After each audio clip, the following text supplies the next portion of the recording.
A arte e o ofício da pregação bíblica. Tema de hoje: a teologia e a pregação cheia de poder.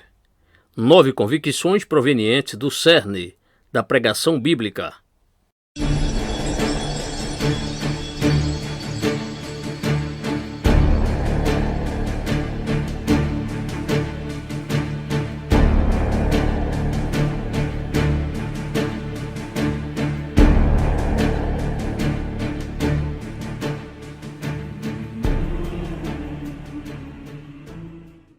Os pontos em que verdadeiramente cremos determinam o que fazemos. Os aspectos em que cremos no cerne do nosso coração acerca da pregação determinarão como nós a realizamos. Nesse sentido, nada pode ser mais prático do que nossa teologia da pregação. As 9 convicções a seguir são fundamentais para a pregação bíblica. Primeira convicção: o objetivo fundamental da pregação é agradar a Deus. É uma convicção central da fé que Deus é soberano e que todas as coisas precisam ser feitas para agradá-lo. Agradar um Criador soberano significa descobrir o que ele deseja e, por meio de sua graça, fazer sua vontade. Pregar a palavra de Deus do modo de Deus deveria ser o alvo de pregadores fiéis. Como soberano, Deus nos diz o que pregar e como fazer isso. Ministro da palavra não tem o direito de se desviar de suas instruções. Ideias e especulações humanas, portanto, precisam ser estranhas ao púlpito. Segunda convicção: a pregação agrada a Deus unicamente quando é fiel às Escrituras. A pregação cristã começa com as Escrituras. A menos que os pregadores adquiram e mantenham as convicções próprias, e, portanto, atitudes que decorrem delas, nas Escrituras, eles falharão em pregar do modo que agrade a Deus. A eficácia da nossa pregação não é determinada pelo número de pessoas que a estão presenciando, nem pelo número de profissões de fé, mas pela fidelidade dos pregadores à mensagem que somos chamados a pregar. Aqueles que não proclamam a palavra de Deus fielmente podem alegar números e supostas conversões e profissões de fé. E alguns que fazem isso falham em atrair seguidores em grandes números. O Deus soberano é o que produz os resultados. Quando Isaías começou a pregar a um povo rebelde, foi informado anteriormente que os resultados seriam mínimos, porque o povo carecia dos olhos para ver e dos ouvidos para ouvir. O fracasso para obter resultados visíveis, entretanto, não deve ser usado como uma desculpa para pregações defeituosas. Essa mensagem, em toda ocasião, precisa ser fiel à Bíblia. O pregador é um arauto, cuja incumbência é transmitir a verdade de Deus a seu povo e chama os eleitos do mundo para a igreja. Para esses fins, precisamos entender o que se exige de nós e como atingir isso. Terceira convicção: as Escrituras são as inerrantes e inspiradas palavras escritas de Deus. Todos os verdadeiros pregadores reconhecem a Bíblia como a fonte da qual aprendem e proclamam a verdade de Deus. Eles aceitam o que leem ali como palavra inspirada e inerrante nos originais. Por inspiração, o termo em 2 Timóteo 3,16 significa soprado por Deus. Eles entendem que as palavras bíblicas são tanto a palavra de Deus como se ele as tivesse dito por meio do sopro.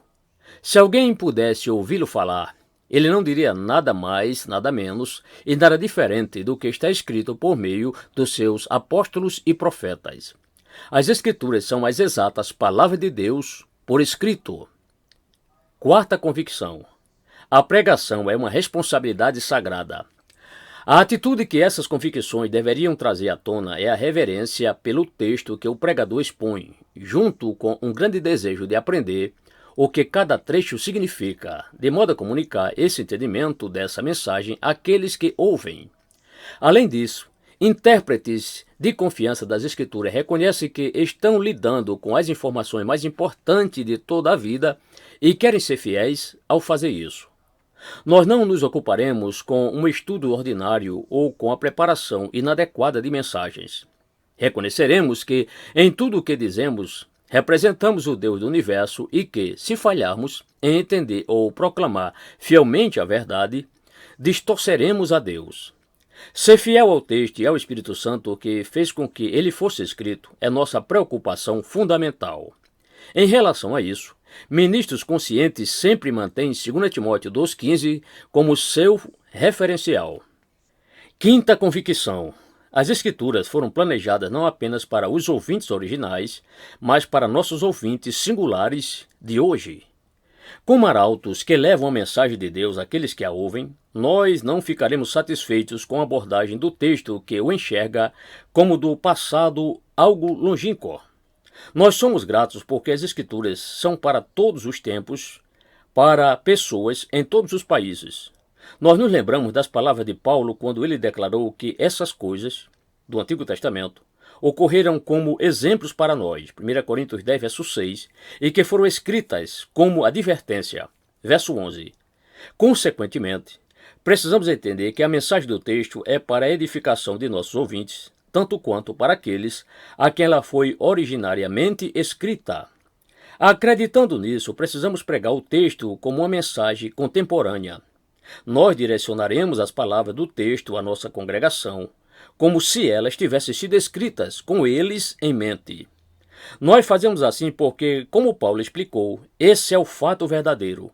Portanto, não faremos preleções em relação ao que aconteceu com os amalequitas. Antes falaremos a respeito de como a experiência deles está relacionada aos nossos membros da família.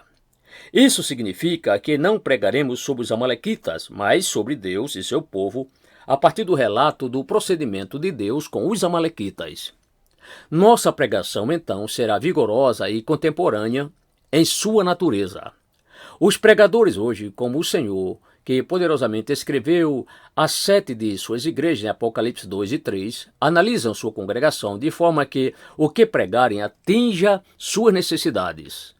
Embora a pregação possa ser expositiva, como quando alguém prega um livro em sequência, a própria escolha do livro bíblico deve ser feita tendo essas necessidades em mente. Sexta convicção. A intenção originária do texto determina sua mensagem para os ouvintes hoje. Pregadores instruídos precisam demarcar parte das Escrituras para sermões com base em sua intenção. Essa intenção também pode ser referida como o telos ou o propósito do trecho. Toda passagem de pregação, então, é selecionada porque, em si mesma, é uma mensagem completa de Deus.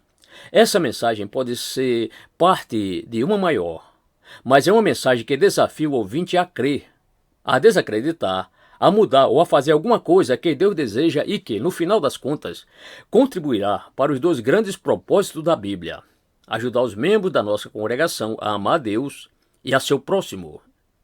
Em toda a história da pregação, infelizmente, isso com frequência não foi assim. Pregadores usam as Escrituras para seus próprios propósitos e não para os propósitos para os quais elas foram dadas, assim perdendo o poder inerente a qualquer trecho usado na pregação.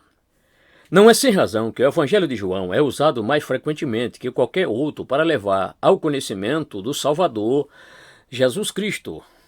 Ele foi escrito para esse propósito. O Espírito que produziu a Bíblia abençoa seu uso quando a intenção do pregador é a mesma que a sua própria. Sétima convicção. O tema de cada mensagem é Deus e pessoas.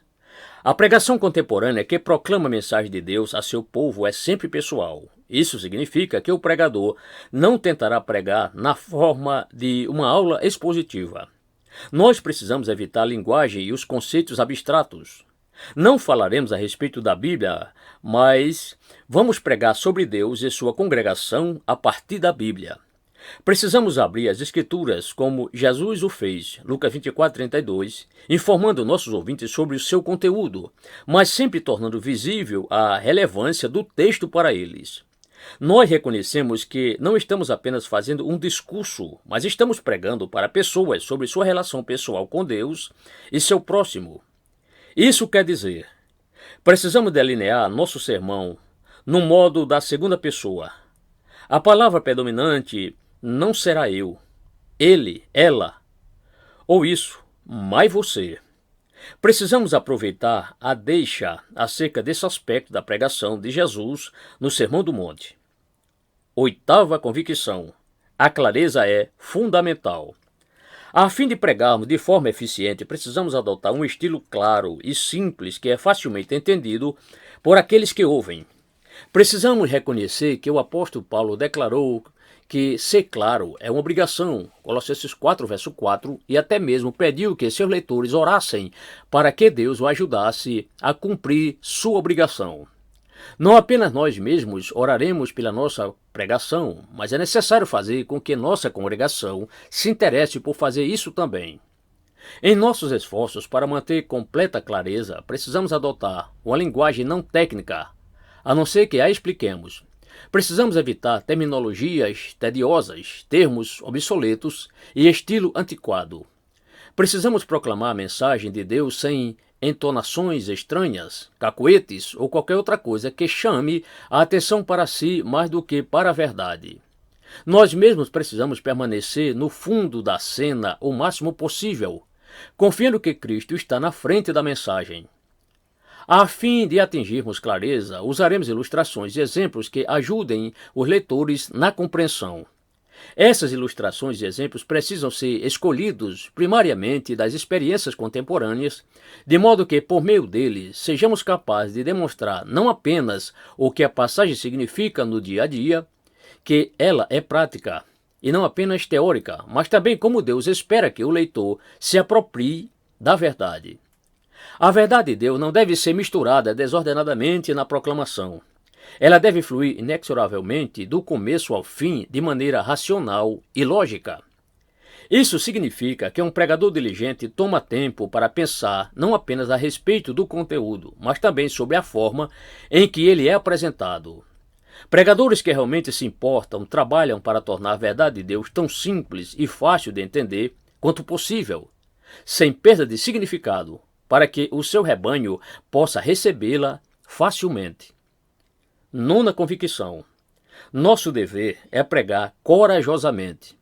Pregadores humildes são parecidos com o apóstolo Paulo, que pediu por oração para que, destemidamente, tornasse conhecido o ministério do Evangelho, Efésios 6,19.